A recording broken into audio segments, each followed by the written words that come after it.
The Daytona 500 is this Sunday, and we have an official look from NASCAR at your 2024 rookie class. A big-time sponsor is back with Kyle Busch. Noah Gragson lands an old sponsor. The Chili's car has landed, and one NASCAR Cup Series team still doesn't have a driver for the Daytona 500. Who could it be, and will they actually find someone in time? Don't go anywhere. It's a special Speed Week edition of Shifting Gears. High, push it, checker flag, hell yeah! What's the caution for? Me? Can I not push it in? Stop anybody. Come on, you guys! Way to go, boys! One hell of a job, man, one hell of a job. Thank you so much. Welcome back on into Shifting Gears, where we talk all things NASCAR. I'm Alan Bailey. It is Speed Week 2024. It used to be weeks, but, COVID, budget, other things has condensed everything into a single week. It's okay. We're still going to have some fun down in Daytona starting tomorrow with Cars on Track. Here is a look at your schedule for the 2024 Speed Week. I'm calling it week because it truly is just a week, unfortunately, so we're going to go with Speed Week and not Speed Weeks. Sorry, not sorry. Qualifying for the Daytona 500 tomorrow with practice for the ARCA trucks and the dual races for the Cup Series Thursday night. And then on Friday, we do have qualifying for the ARCA Series and for the Truck Series with practice for Xfinity and the Cup Series, and then the truck race on Friday night. Saturday, things are going to be a little dicey because we do have final practice for the Cup Series, qualifying, and then the ARCA race and the Xfinity race. Then on Sunday, it's the Great American Race, the 66th Daytona 500 on Fox. But a little bit of a caveat to that, weather is in the area, unfortunately. Now, Friday's looking pretty clear, but Saturday we do have a really decent chance of rain in the evening hours, in particular starting at noon, and then it goes up. So Saturday could be a wash, and then on Sunday morning we're not looking too good either, with it starting to taper off around noon. So there is a really good chance that all of the on-track activities that we see from like 11 local time all the way through Saturday night all get moved to Monday, and the potential of the Great American Race being postponed at least a few hours due to a rain delay on Sunday. At least we're kind of sort of hoping, fingers crossed on that one, because it's just not looking good. They're going to do everything that they can to get the Great American Race on Sunday as scheduled, but Mother Nature just sucks. Somebody at NASCAR must have stepped on a crack or really severely pissed off Mother Nature, because karma the last couple of years has not been good for NASCAR, and I hate it, man. NASCAR can do absolutely nothing about weather and rain, and yes, they're doing rain tire tests and things of that nature, but you can't slap rain tires on at Daytona. It doesn't work that way, so fingers crossed. We also got to look at the 2024 official rookie class from NASCAR as they made that announcement today. Starting in the Truck Series, we have Lane Riggs in the number 38 for front row. We have Chad Moffitt in the 46 for Faction 46, and Connor Jones in the 66 for Thor Sport. In the Xfinity Series, in the number 2 for RCR, Jesse Love. Dawson Cram in the 4 for JD Motorsports. Shane Van Gisbergen in the 10 for Colleague. You have Haley Deegan in the 15 for AM Racing, and Leyland Honeyman in the number 42 for Young Motorsports.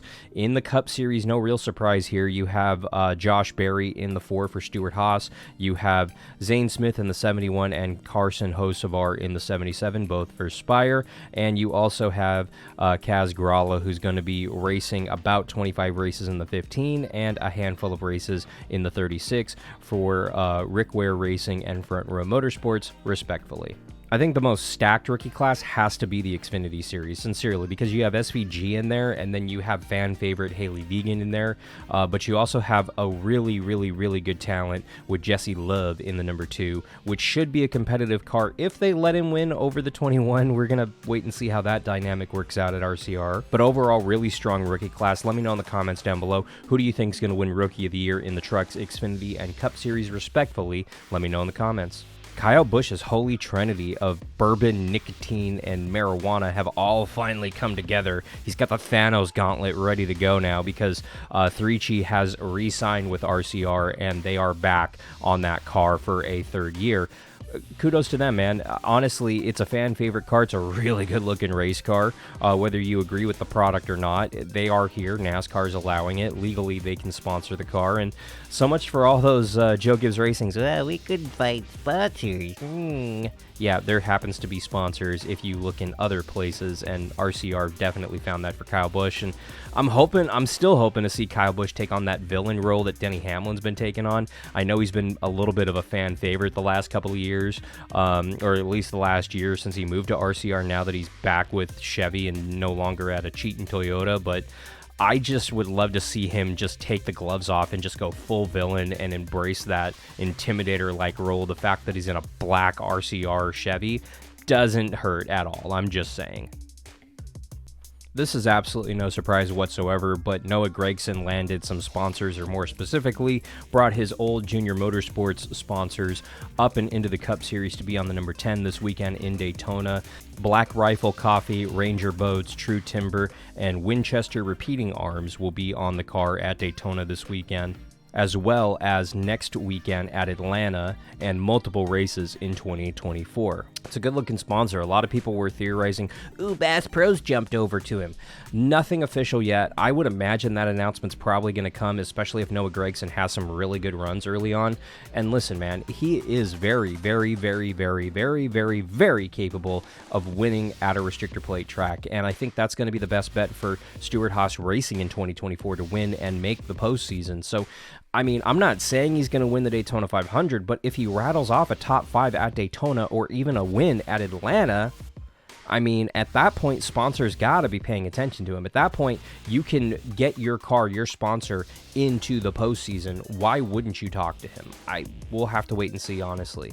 We've also gotten an official look at the Chili's car. Yes, Corey LaJoie is going to be driving the number 7 Chili Chevrolet in a handful of races in the 2024 season. They're very much embracing the margarita look on this car, predominantly white car. I think it's okay. I think that there could have been a lot more done with this car. I don't like the fact that white is the primary color on this car. I feel like it should have been red. But, you know, it's fine, honestly. I'm hoping to see a better design out of Spire with this car. They've brought banger cars to the track in the past, but this one is just fine, in my opinion. You may or may not have remembered NY Racing Team. It is the little 44 race organization that could. There were rumors that they had sold their entire warehouse of equipment and everything to other race teams. We can't confirm that, unfortunately, but Greg Biffle did make a start in the Daytona 500 last year for them, and they kind of assumed he would this year too, and Greg Biffle himself put out a press release last night saying due to personal scheduling conflicts, he will not be able to run the Daytona 500 this year, meaning they need to find a driver, and pretty damn quick, because that team literally already sent the car down to Daytona. They put Biffle's name on the door, and they put his face and signature on the side of the hauler. Good looking hauler, but oops. I mean, make sure your driver is ready to go before you put his name on it. Listed officially with NASCAR, it's to be determined, and that very much is the case. We've been making calls, and from what it sounds like, they are still making calls. They don't have anybody signed as of the recording of this video, and they're very much still looking, but it seems like it could come down to literally whoever has a helmet, a license, and whoever can fit in Greg Biffle's seat will be in this car. So we know that there's a handful of cars that are going to be going home from the Daytona 500, and this 44, I'm willing to bet, is probably going to be one of them, especially if they don't have a driver. But seriously, anybody want to jump in this thing? Anybody Biffle size, can you jump in this thing? I'm just saying. So let's play speculate of the drivers that we know that can race the Daytona 500, meaning that they have run 2-mile ovals or bigger in NASCAR Cup Series competition, that no longer have a contract right now or are racing part-time or full-time in the Xfinity or the Truck Series. Who do you think deserves a shot to be in this number 44? And let's be blunt here. This car is not going to win the Daytona 500. They'll be lucky if they finish on the lead lap. This is an extraordinarily underfunded team, but they still deserve a good driver in that car, and they still deserve a chance for a good finish in the Great American Race. So sincerely, and I don't want Matthew Benedetto in the comments below, give me a sincere, talented driver. Who do you think is going to be in the 44 this weekend for the Daytona 500? Let me know in the comments down below. Also, massive shout out to everybody in the NASCAR Coca-Cola iRacing series kicking off their season tonight in virtual Daytona. Very much excited for this one. You've got a bunch of new teams in the series. Drivers have moved around, sponsors have moved around, and things are going to be different. You've got a couple of young guns in there. You've got a lot of hungry drivers who have yet to win their first race, and I do think that we're going to see some first-time winners, and we're going to see a brand new season like we've never seen before in the NASCAR Coca-Cola iRacing series. And by the way, shout out to Team Chaos, our team, as well as Overton Speed Shop. We got a rocket.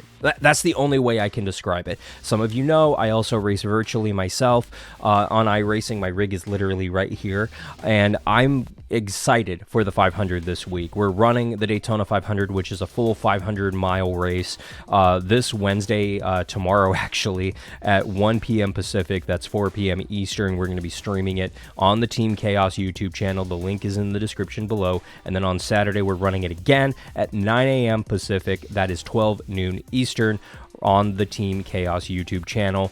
It is uncensored. It is unfiltered. Hopefully we have a good run, honestly. That's my hope, but I'm excited for it. This team has won the 500 many times before. Lee Overton and his crew have built an amazing, amazing setup shop, and they're not charging people, which is awesome. They let me come in and they were like, here's our setup. Here's all of our notes. Come on in, win a 500 for us. And the last time we raced at Daytona last August, we won the thing.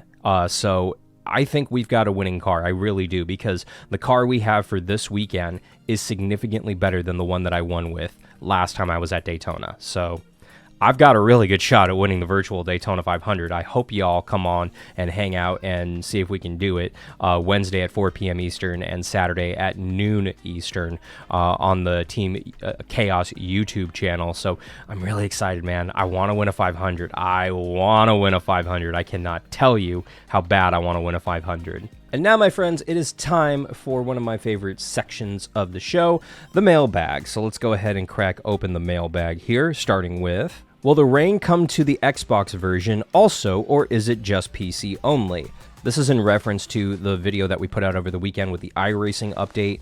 And it's kind of interesting because you have the iRacing side of stuff, and even though they're sharing assets with the PC build, which is happening over at Monster Games, it's very much two separate products. It's basically not porting iRacing over to an Xbox or a PlayStation, unfortunately. It's going to be a little bit more basic than iRacing is, unfortunately. But the rain model itself, the new weather update, is only coming to the PC iRacing service. As far as I know, it's not coming to the console game, but I could be wrong. We could see that come into the game at some point. They're still developing it. They're still kind of modifying iRacing assets to make them work for the actual console game, for Xbox, for PlayStation, and we don't know. We'll know more once we get closer to it. They're experimenting with some stuff, seeing what will work. We could see a 100% port of iRacing and all of its assets over to the console game, but I highly, highly, highly, highly, highly doubt it for the first game. Someone also asked, oh, is it going to have the Xfinity and the Truck Series? At this moment, we don't know.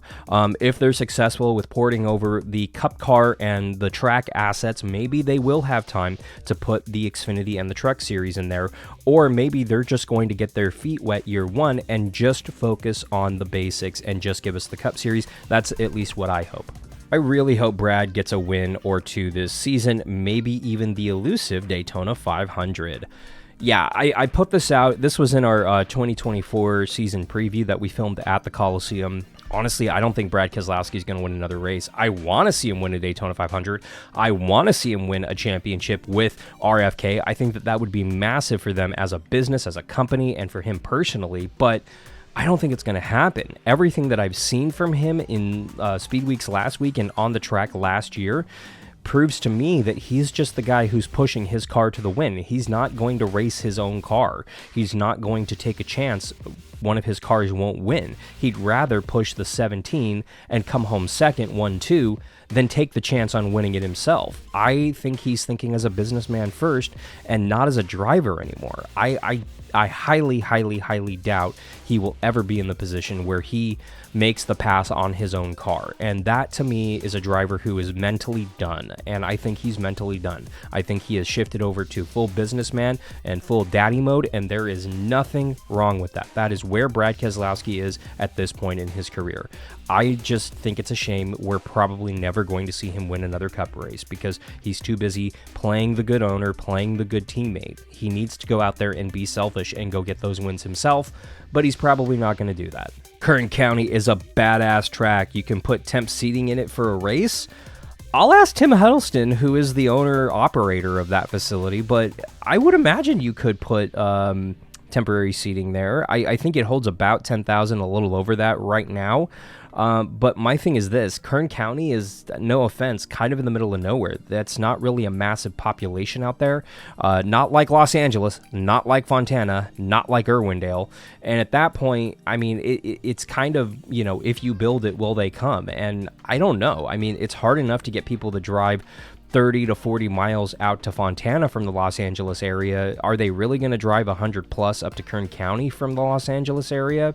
Probably not. But yeah, Kern is an amazing racetrack. I got a chance to race it in the Cars West Late Model Tour on iRacing over the weekend. I won a race out there, my first Cars Tour race, victory, and it just so happened to be the first time I went out to Kern, and damn, that's a fun racetrack. I really, really, really like that racetrack. If you haven't got a chance to race it, pop on iRacing and load up Kern because damn, that is an awesome facility. And the real name of it now is Kevin Harvick's Kern Raceway. So make sure we get it right. As always, thank you so much for the comments. You can go ahead and leave any comment, question, or concern about anything NASCAR related in the comments down below. And while you're there, make sure that you mash that subscribe button so that you do not miss a video throughout the season. And of course, in between videos, you can always log on to arnrace.com for the latest motorsports news. ARN, the Motorsports Authority.